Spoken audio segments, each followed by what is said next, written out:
Now, let's go to the functional assessment as another part of the comprehensive geriatric assessment. So, functional assessment will include assessment of the activities of daily living, instrumental activities of daily living, mobility, sensory function, at saka pain assessment. Okay. So, under functional assessment, okay, this is another component of CGA. This will help us identify the individual's ability to perform daily tasks and maintain independence. Okay, so let's start with the activities of daily living or ADLs. Ano yung mga i-assess natin dito? Una na yung bathing. Ask if the patient can wash themselves independently or if they require assistance. Second is dressing. Assess also if the patient can dress and undress without help or again, do they need assistance. Sa toileting, if they can use the toilet independently or can require or they require assistance. Eating, okay, if they can feed themselves or do they need assistance. Sa continence naman, evaluate if the patient can control their bladder and bowel. Ibig sabihin, yung urination and bowel movement. Now, the other one is the instrumental activities of daily living. That's why it's called instrumental. These are some of the things which can be considered as optional. Okay? So, kasi kasama dito yung cooking. Assess ninyo if the patient can still cook and prepare meals independently or nagpapaluto na sila sa ibang tao. Shopping, kasama dito. If the patient can shop for groceries and other necessities. Sa housekeeping din naman, kasama din dito, you will determine if the patient can maintain their living space, including cleaning at saka laundry. So sa laundry, alamin nyo kung manual washing ba or nakakagamit pa rin sila ng washing machine. Now, medication management is still part of IADL. So, determine if the patient can manage their medications independently or kailangan may nagpapainom pa sa kanila ng gamot. Sa transportation, as part of the IADL, okay, ask if the patient can use a private vehicle, can drive safely, or use of public transportation na.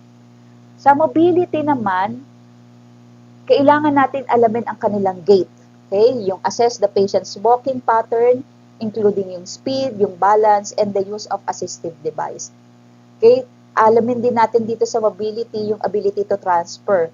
So you can observe the patient's ability to transfer between surfaces, such as from bed to chair or from chair to wheelchair. Then, you assess for the under mobility, kasama pa rin dito yung range of motion. You need to assess the patient's ability to move their joints through a full range of motion. Under mobility, again, is balance. Okay? So, yung i-evaluate natin yung patient's ability to maintain balance both standing still and while moving. Okay? After mobility, you're going to assess as part of the functional assessment will be the sensory function. Kasama dito yung vision. You assess the patient's vision including acuity at saka yung presence of peripheral vision and familiarity with color perception.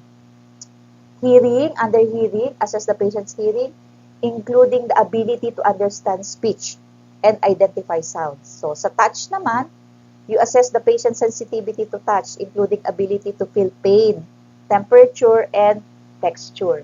Sa taste and smell, assess the patient's ability to taste and smell. Okay? So, pain assessment, use a pain scale like 0 to 10 to assess the severity of patient's pain. Identify unang-una yung pain location. Then, yung pain quality. So, describe the nature of pain. Kung sharp ba siya, dull ba siya, or throbbing pain ba siya. Also, kasama yung pain duration. Determine how long the pain has been present and yung impact ng pain. Assess how the pain affects the patient's daily activities and quality of life. Again, itong functional assessment kaya natin ginagawa because it can help us identify any limitations or deficits from our patients so that we can develop appropriate interventions to support the patient's independence and promote quality of life. Okay. Now, another part of the comprehensive assessment is the cognitive assessment. Here we are going to assess the memory, the attention, the language, the executive function, at saka yung orientation. Okay?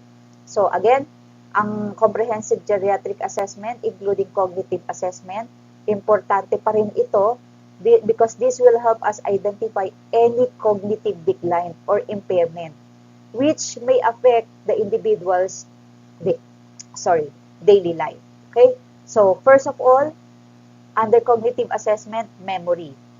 You assess immediate recall by asking the patient to repeat a list of words or numbers immediately after hearing them. So, kayo yung magde-decide kung anong words or number and then ipapaulit nyo sa kanya.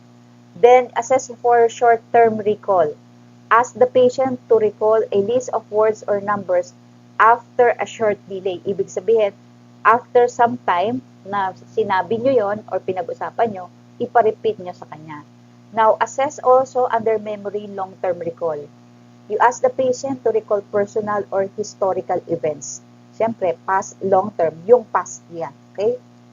Now, let's go to the assessment of the attention. Meron tayong tinatawag dito na una, selective, sustained attention. Para ma-assess natin yung sustained attention, you ask the patient to perform a simple task that will require sustained focus such as counting backwards starting from 100 papunta sa 1. Okay? Yung selective attention, para ma-assess natin yan, you ask the patient to focus on a specific task while ignoring other distractions.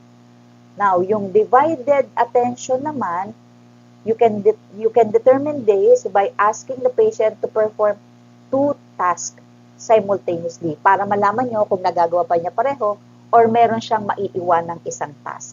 Okay, now, under language, okay, paano natin gagawa yung assessment under language? Naming, okay? Ask the patient to name objects or pictures. Picture frame, ball, toothbrush, anything, okay? Then, kasama sa language yung fluency.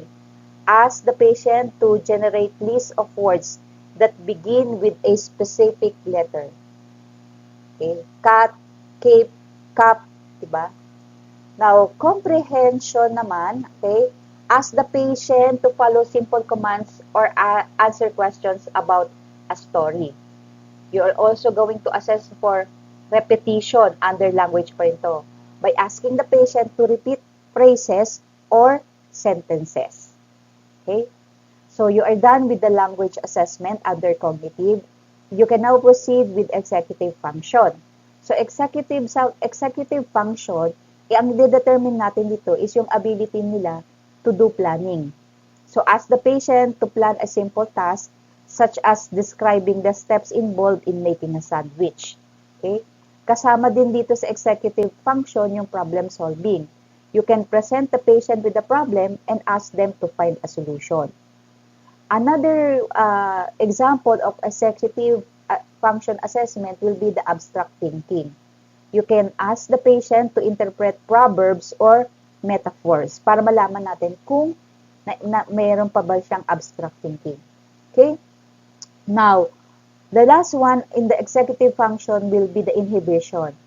Okay, how we can assess the inhibition? You can ask the patient to suppress an impulsive response. Okay. After executive function, we go to orientation. Okay? Orientation sa person, sa place, sa time, gano'n. So, orientation sa person, you can ask the patient to state their name, yung age, at saka kung nasan sila during the time of assessment. Sa place naman, you can ask them to state the name of the hospital or the city or yung state kung nasan sila. Sa time, syempre ask the patient about sa date, anong araw of the week, and approximately anong time. Okay? So, yung assessment natin ng cognitive domains, nakakatulong to sa atin para ma-identify natin yung mga cognitive impairments so that we can develop appropriate interventions to support the patient's independence and quality of life. Okay? Napaka-importante to use standardized cognitive assessment tools to ensure yung reliability and validity of the assessment. Okay, now, let's go to social and emotional assessment. Under social and emotional assessment, we are going to assess for presence of depression, anxiety, loneliness, presence of social support, and existing financial status. Okay. So, social and emotional assessment, again, part ng geriatric assessment. Importante din ito sa CGA para malaman natin so that we can identify some of the psychosocial factors that may be affecting the older patient's well-being and quality of life. Okay? So, unang-una na sa depression, assess natin yung mood. Ask the patient to describe their mood including feelings of sadness, hopelessness, or worthlessness.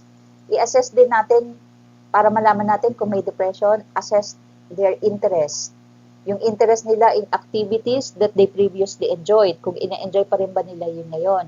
Ask about their appetite. Inquire about changes in appetite including weight loss or nagkakaroon ba ng weight gain. Okay. Assess din natin under depression yung sleep pattern nila. Ask about changes in sleep patterns such as difficulty falling asleep or staying asleep. Okay, kasama din sa depression yung energy level. Assess the patient's energy level and their motivation. Okay? So, after depression, we are going to assess for anxiety. Una-una, we assess for presence of worry. Ask the patient about excessive worry or anxiety.